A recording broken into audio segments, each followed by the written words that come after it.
Hey everybody, welcome back to One Seed, One World. Today I wanted to do a quick update on the outcome of my garbanzo bean or chickpea bed.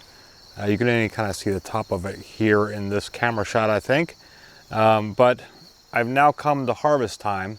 I did a video earlier in the year on kind of planting and growing chickpeas because this was a first time thing for me and I wanted to share that with you and some of the tips and tricks and all that on it. This year has not been kind overall to the garden. Most of the beginning of the year was torrential downpours, high heats, lots of rain that we got for probably the first half of the summer. And that is not conducive to a great chickpea crop because they prefer things to be a little bit drier and they prefer warmer weather than like your standard bean crop. Now we did have plenty of warm weather. I mean, we had temperatures that were running around 100 and some odd degrees for multiple weeks at a time. But the problem is that we would get all these crazy storms throughout end of May, most of June, and a lot of July that weren't just gentle summer rains that came in that were super nice. It was just winds, torrential downpours, flood warnings, all that kind of stuff. So I don't think it did a lot for my chickpea crop to make it come out to have the best outcome. But we're gonna see today what we kind of got, what we ended up with. I probably should have harvested these about 2 weeks ago. But the one thing with dried beans is you can leave them out longer if you're having drier weather. We now have been having a drier patch for the second part of the summer. In fact, I think it's only rained once here in the last week or so, last couple weeks.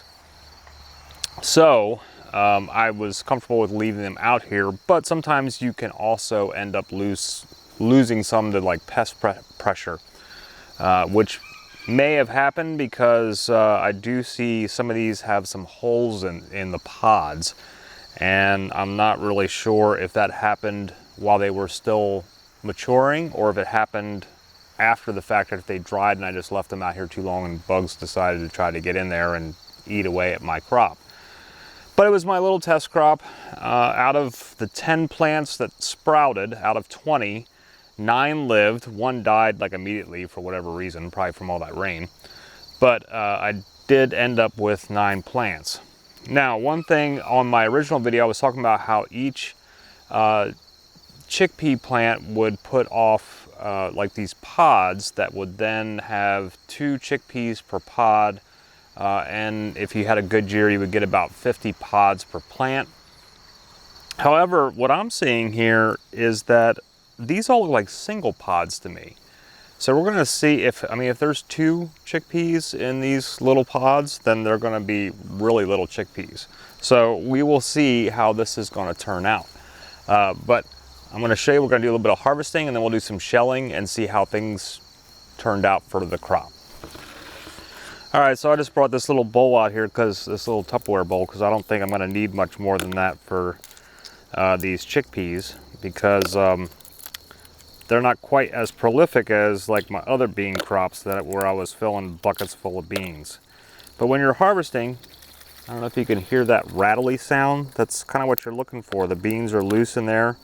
A lot of these have like little holes in them. It's almost like a bug wanted to eat into each one or something. I don't know. We're gonna see what's in some of these. But the shape that some of these are in, I am not thinking that we're gonna be getting a whole lot. We might get a few chickpeas to soak and then put on a salad, or if we're really lucky, we might get enough for a small snack of hummus, but we'll see what happens. So this is what I'm seeing in a lot of these. See this hollow hole? That makes me concerned. Actually, this one, that's completely empty. There's no chickpea in there. Nothing.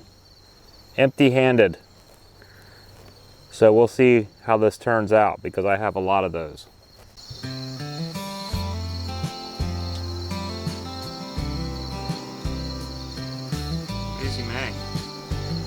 smelling the flowers? You smelling the comfrey over there? They smell good?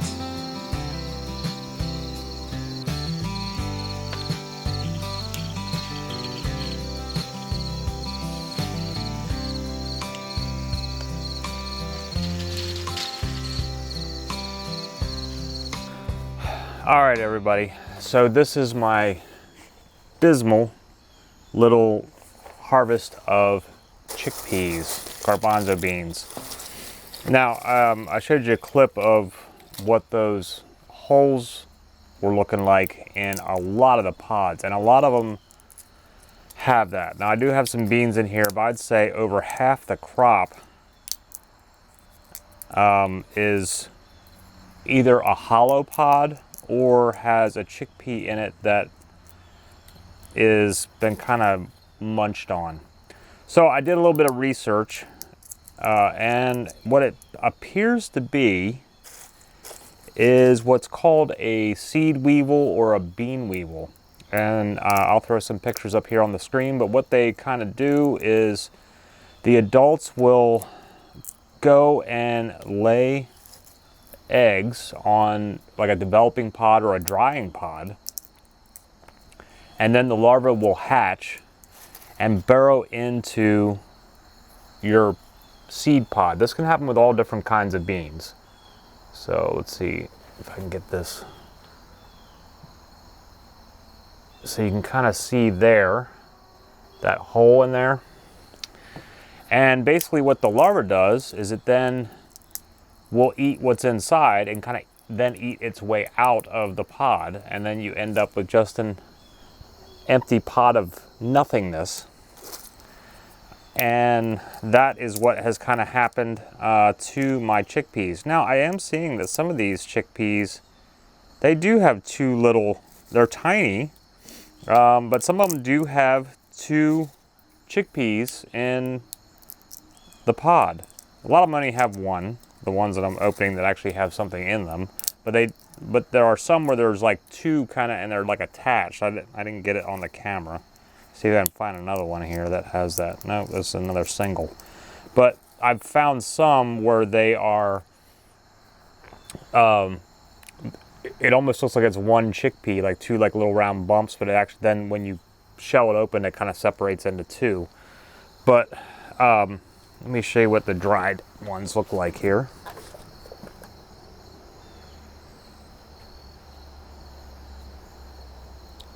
So that gives you an idea of my little chickpeas. And, you know, they're not very big, but these are also dried. Now, once they are soaked, they would swell with, once the moisture gets in, and probably look more like the canned chickpeas that I would get in the store.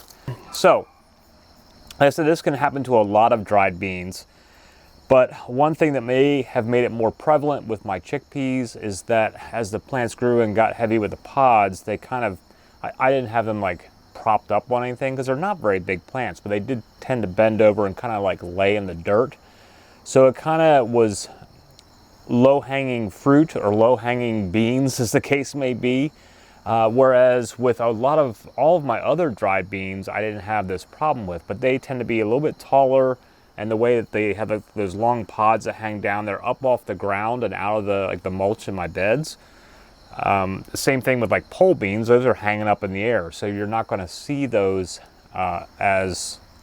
you might not have that problem with other types of dried beans like you would with beans that lay on the ground. That just allows this seed weevil to come in and kind of just walk right in and start laying its eggs, and makes it a lot easier for it. So I do have some chickpeas in here. I'm not going to do the whole like shelling thing on the video and make you wait for all that. Oh, there's one. Oh, it just broke apart, but this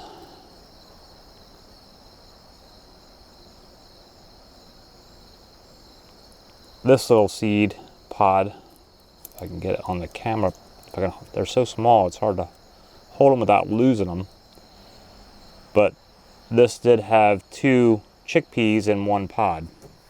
A lot of them have singles though. Anyway, I'll go through and maybe later on the Facebook page or when I do my next garden update, I'll let you know what I ended up with. But I definitely did not get a pound of chickpeas. I may have gotten a half a cup of chickpeas by the time I go through all these, just because so many of them are empty. So this year was kind of a bust for the chickpea experiment. With any type of your dry beans, sometimes it's good if after you've picked them and shelled them to put them in the freezer for a couple of days, just in case there is any other bug larvae in there that you can't see.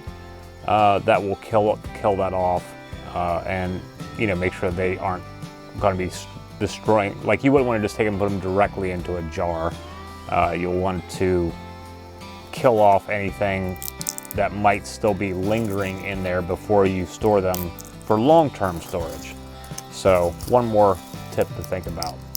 But yeah, chickpea harvest not great this year. Anyway, I hope you guys are having a fantastic season as the gardening season is coming to a close here in Zone 7A, I guess we are now. They've changed it on us over the years.